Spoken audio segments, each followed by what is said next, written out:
مشاهدينا، عبد العزيز عمر فنان مبدع يرسم ويتحدث بعدسة كاميرته.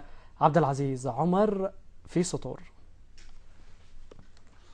عبد العزيز عمر عبد العزيز الملقب بزيزو، مبدع بريشة من نوع آخر، تنقش فنا راقيا يعكس إحساسا ملهما لفنان محترف، مصور صحفي رياضي له خبرة كبيرة في مجال التصوير الرياضي امتلكها زيزو منذ أن بدأ عمله الإبداعي كهواية، وآمن أن الصورة ليست فقط لتسجيل محطات مختلفة من الحياة، وإنما هي أيضا وسيلة للتعبير الفني.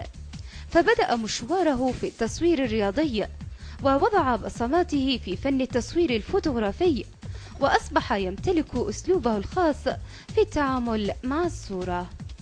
زيزو اختير كأفضل مصور يمني في الاستفتاء الذي نظمته وكالة سبأ للأنباء، وهذا لم يأتي من فراغ، فقد صقل موهبته بالعديد من الدورات التدريبية في مجال التصوير الفوتوغرافي، وشارك في عدد من دورات الألعاب الآسيوية وفي نهائيات كأس العالم للناشئين 2003 ونهائيات كأس العالم للشباب في ماليزيا 2004، كما شارك في الكثير من البطولات والفعاليات الرياضية الدولية. كانت البداية في مشاهدتي للمجلات والصور واللقطات التي تنشر في بعض المجلات العربية والعالمية والمحلية، فاستهوتني فكرة أن أكون مصور فوتوغرافي. وبعد ذلك بعد الخدمة العسكرية انتقلت إلى العمل في وكالة أنباء عدن سابقا ووكالة الأنباء اليمنية حاليا للعمل في قسم التصوير، وأخذت دورة داخلية على يد الأستاذ علي راوح ثابت الذي أعطاني أساسيات وقواعد التصوير. وبعدها انتقلت إلى دورة في المعهد الإعلامي مع الخبير الألماني في مجلة درشبيجل الألمانية، وأخذت دورة 3 شهور في مجال التصوير.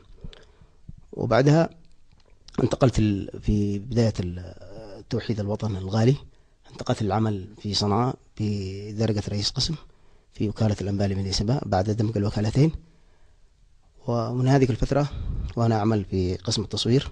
يجذبك بأسلوبه الهادئ والجميل في التعامل، فهو يضع لنفسه صور جميلة في أذهان الآخرين.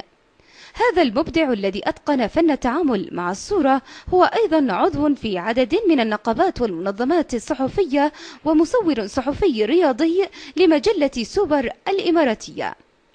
في الميدان يعمل بحرفية ويجعل عدسته تحاور الموضوع الذي يريد أن يجعل منه مادة لتواصل إبداعه الفني، ويهتم كثيرا بأن يجعل الصورة تتحدث، ربما بما لا تقدر عليه الكلمات. في إرشيفه صورا لذكريات جميلة، لحظات مثيرة، تأملات فريدة للعديد من الشخصيات الرياضية والعديد من الفعاليات المحلية والدولية.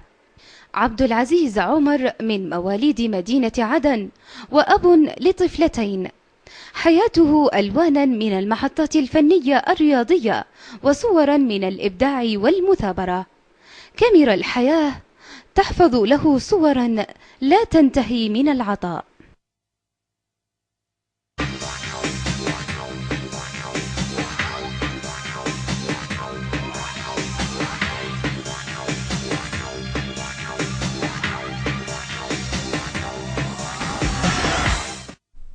هذا كل شيء لحلقتنا لهذا الأسبوع، إلى أن نلقاكم في الأسبوع القادم مع مستجدات رياضية جديدة. نودعكم الله. يمكنكم متابعة هذه الحلقة عبر موقعنا عبر الإنترنت شيبة TV.net. نلقاكم الأسبوع المقبل، في أمان الله.